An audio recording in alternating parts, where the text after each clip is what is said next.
I kneel before you. 나 주 앞에 옵니다. 내 모든 걸 아시는 주께 이 시간 내 모든 걸 맡긴 채 주 앞에 나옵니다. 나 주 앞에 옵니다. 내 모든 생각을 내려놓고 이 시간 주 음성 들으려 간절히 나 주님만을 예배합니다. I only worship you. 주님만을 예배합니다. 주님만을 찬양합니다. 내 영혼에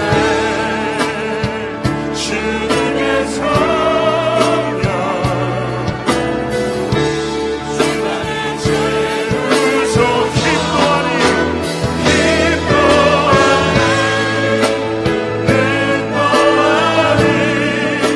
주의 성령 원합니다. 내 인생에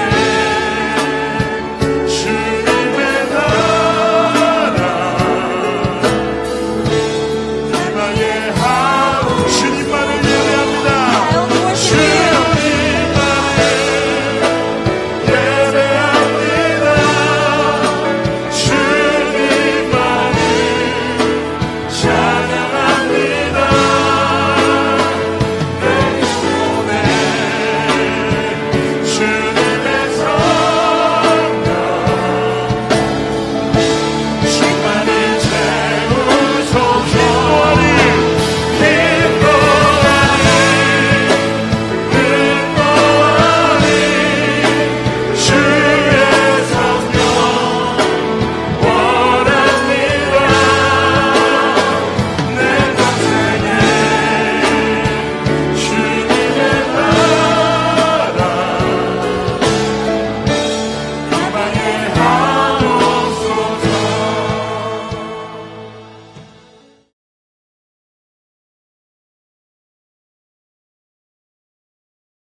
오늘은 고린도후서 4장 15절 보겠습니다.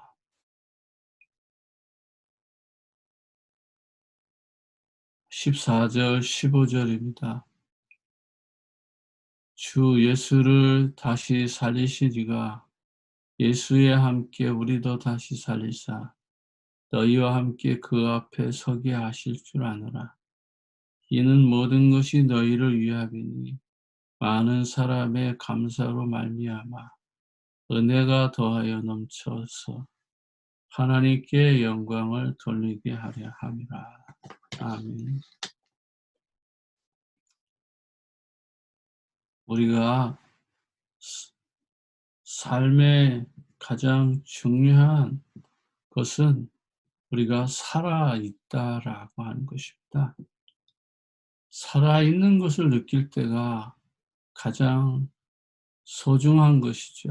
그런데 그 살아있다라는 것을 우리가 어떻게 느낄 수가 있습니까?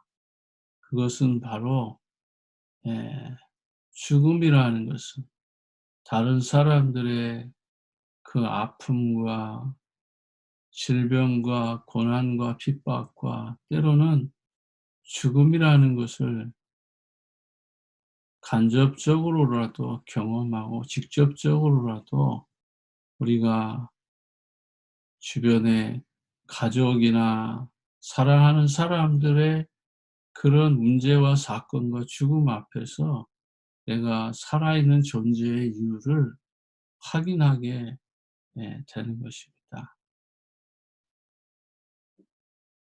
마틴 루터는 자기와 함께 친구하고 길을 갔을 때에 비 오는 날에 번개에 맞아서 죽어가는 친구의 죽음을 보고 하나님의 은혜를 깨닫습니다.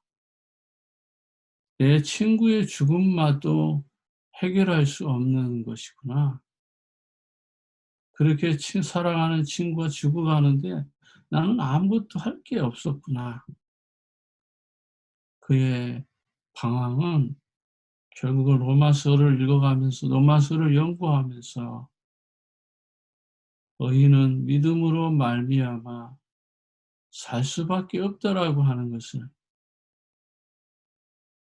창조주와 피조 세계가 이해되고 난 뒤에야 모든 방향을 끝낼 수 있었던 것을 기억합니다.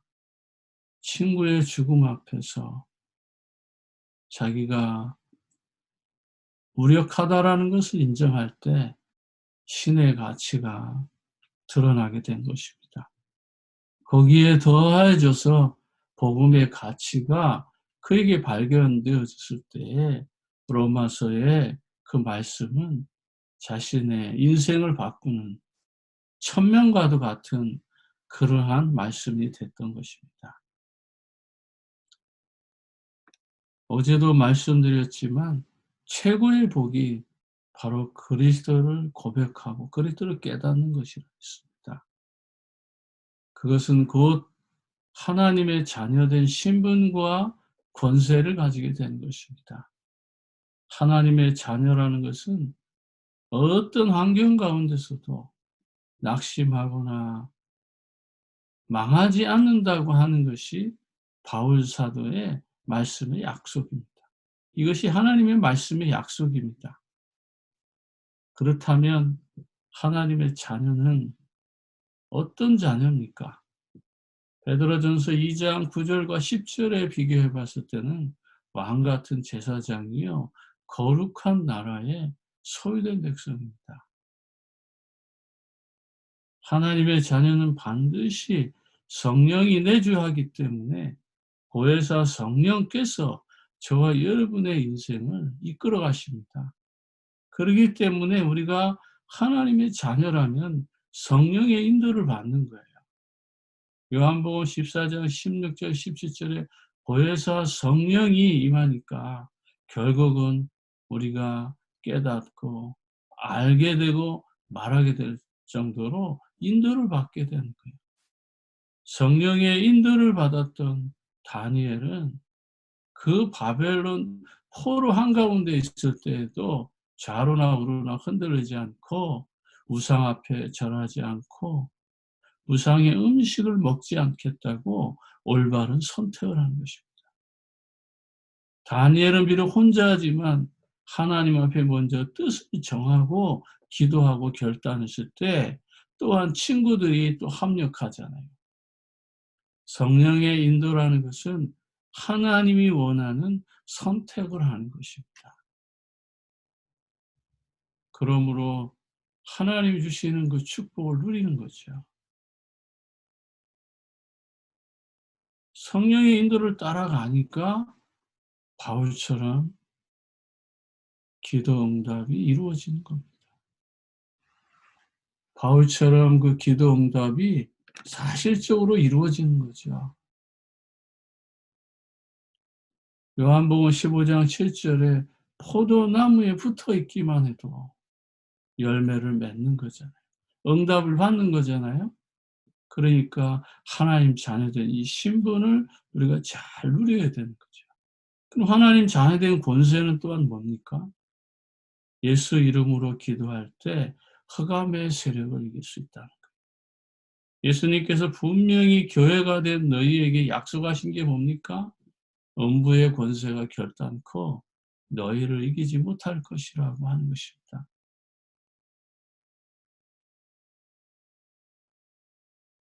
또한 우리가 하나님의 교회의 축복을 누리는 것입니다. 교회입니다. 고린도전서 3장 16절에 너희가 하나님의 전인 것과 너희 속에 성령이 있는 걸 알지 못하느냐. 교회의 축복을 우리에게 주셨습니다. 그러니까 하나님의 자녀는 어디를 가든지 망하지 않는다는 것이죠. 그뿐입니까? 우리의 시민권이 어디 있다고요? 하늘에 있다라고 했습니다. 과거에 우리는 이 땅에서 잘 먹고 잘 살고 성공하는 것이 목적이었습니다. 지금도 어떻게 보면 복음을 빙자하고 복음을 이용해서 잘 먹고 잘 살고 성공하려고 하는 사람들이 많을 수 있습니다. 그러나 가장 중요한 것은 우리의 마음의 선한 양심이 어디를 향하여 있냐라고 하는 것입니다. 우리의 목적이 뭐냐라는 것입니다. 내가 지금 미국에 존재하는 목적이 뭐냐라는 것입니다. 우리가 복음을 들으면 들을수록 하나님의 은혜를 알게 되면 알게 될수록 그리스도의 깊이와 넓이와 높이를 깨달아가는 거잖아요. 하루하루 살아가는데도 암덩어리의 균이 커져가는데도 불구하고 감각이 없고 무감각한 거예요. 삶을 통해서 우리가 어떻게 사망을 경험합니까? 하루 동안에도 우리는 사망과 부활을 경험합니다. 커피 한 잔을 먹고 오랜만에 커피 한 잔을 먹었는데 밤새도록 잠이 안 옵니다. 그게 뭐겠어요? 먹고 싶어서 먹은 커피지만 그걸 통해서 잠을 못 자니까 무엇을 느낍니까? 힘들다, 괴롭다. 왜 이렇게 잠이 안 오지? 자꾸만 어둠이 밀려오잖아요. 거기에 따라오는 게 뭐지? 잠을 못 자니까 피곤하고 고통스럽잖아요. 이게 삶의 사망이에요. 삶의 부활은 뭡니까? 조그만 하나의 자동차가 있는데 이 자동차가 고장이 났어요. 근데 그 고장 난 거를 정말 기가 막히게 수리를 했습니다. 그랬을 때에 그 수리되고 난 뒤에 그 기쁨이 있잖아요. 뭔가 못 쓸 것 같았는데 그게 고쳐졌을 때에 그 마음에 찾아오는 그 기쁨 있잖아요. 그게 간접적 부활이에요. 삶의 부활이라고요. 부활이 꼭 죽어서만 또 죽은 다음에 하나님의 나라에 들어갈 때만 부활이 있는 것이 아니라 그것은 전국적으로 종말의 부활이지만 종말의 사망이지만 우리의 삶의 인생에 분명히 십자가의 죽음과 십자가의 부활이 있다는 거예요. 그걸 날마다 깨달아가는 거예요. 그걸 깨달아가면 깨달아갈수록 그리스도의 깊이와 넓이와 높이가 어디를 향하여 가고 있습니까? 세계 복음화 쪽으로 가는 거예요. 하나님 자녀된 이 신분과 권세의 축복은 결국 어디를 향하여 있느냐? 그리스도를 향하여 있는데 그리스도가 남기신 그 지상 명령, 세계 정복권, 너희는 가서 모든 족속으로 제자를 삼아 아버지와 아들과 성령의 이름으로 세례를 주고 내가 내게 분부한 모든 것을 가르쳐 지키게 하라. 내가 세상 끝날까지 너희와 항상 함께 있으리라. 공부를 하는 것도요. 신학을 하는 것도요. 결국은 어디를 향하는 거예요? 감각이 전도와 선교의 감각을 가지게 됩니다. 공부가 목적이 아니라는 거예요. 신학 공부가 목적이 아니란 말이에요. 우리가 복음을 깨달아가고 성경을 보는 이유는 구원을 중심으로 흘러가는 거예요. 그런데 여기에는 감각이 없고 전부 다 육신적으로 편안한 거, 육신적으로 즐거운 거, 육신적으로 쉬고 싶은 쪽에 있으면은 어떻게 될까요? 하나님과 역행을 할 때에 다가오는 게 뭐지요? 그게 사망입니다. 오늘 14절에 이런 말씀이 있잖아요. 주 예수를 다시 살리시니까 예수와 함께 우리도 다시 살리사 그러잖아요. 주 예수를 누가 살리셨습니까? 하나님이요. 하나님이 살리신 그 예수는 지금 누구와 함께 있다고요? 너희와 함께, 우리와 함께 있어요. 또한 우리가 그 앞에 서게 할 것이라는 것을 우리가 믿어야 된다는 거예요. 왜 그렇습니까? 이는 모든 것이 너희를 위함이니 많은 사람의 감사로 말미암아 은혜가 더하여 넘쳐서 하나님께 영광을 돌리게 하라. 그렇습니다. 우리 인간이 존재하는 이유, 하나님이 인간을 만드신 이유가 뭡니까? 웨스트민스터 신앙고백 대소리 문답의 첫 번째 질문입니다. 사람의 근본됨이 무엇입니까? 하나님을 영화롭게 하고 그를 영원히 즐겁게 하는 것이라고 했습니다. 어떻게 하나님을 영화롭게 하고 그를 영원히 즐겁게 합니까? 그것이 바로 예배요, 그것이 전도요, 그것이 선교요, 그것이 세계 복음화라는 것입니다. 그 일을 하도록 하나님께서 저와 여러분들에게 보배를 담은 질그릇으로 저와 여러분을 삼아주신 거예요. 그러니까 베드로전서 2장 9절과 10절에 너희는 왕같은 제사장이요 거룩한 나라의 소유된 백성이라 이 말이에요. 이 백성을 하나님이 책임지신다는 겁니다. 그래서 이 백성은 사방으로 우겨싸임을 당하여도 답답한 일을 당하여도 쌓이지 않고 낙심하지 않도록 하나님이 이미 책임지셨다라는 것입니다. 그래서 정말 이 보배를 담은 이 질그릇 왕같은 제사장은 포도주 틀에 포도를 넣고 꽉 짜가지고 비틀어도 거기에서 포도즙이 정말 좋은 포도즙을 만들어내는 것처럼 우리 그리스도인은 이런 고난과 아픔과 또는 이런 순교를 통해서 예수 그리스도의 참 생명의 흔적이 우리 몸에서 남겨진다라는 것입니다.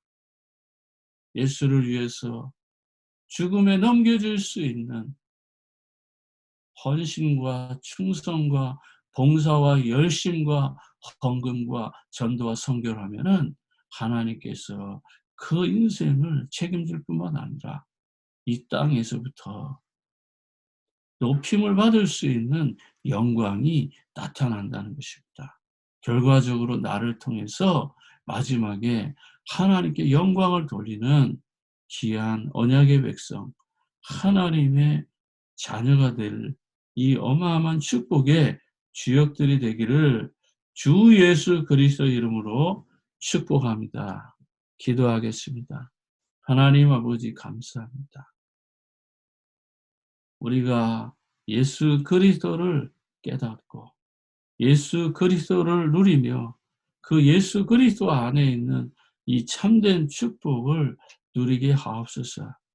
우리가 공부를 하고 신학을 하고 직장 생활을 하고 사업을 하고 무엇을 할지라도 우리의 삶의 방향이 세계 복음화에 방향 맞추는 삶이 되게 하옵시고 렘넌트와 전도와 선교 후대 세계복음화 쪽으로 우리의 삶의 방향이 정해질 수 있도록 은혜를 베풀어 주옵소서.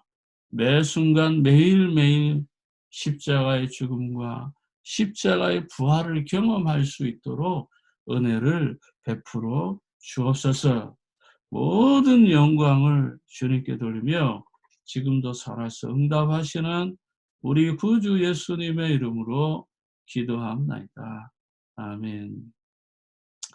하늘에 계신 우리 아버지여, 이름이 거룩히 여김을 받으시오며 나라에 임하옵시며 뜻이 하늘에서 이루어진 것 같이 이 땅에서도 이루어지리이다. 오늘날 우리에게 이루할 양식을 주옵시고 우리가 우리의 죄진자를 사해 준 것 같이 우리를 시험에 들게 하지 마옵시고 다만 악에서 구하옵소서. 대개 나라와 권세와 영광이 아버지께 영원히 있사옵나이다.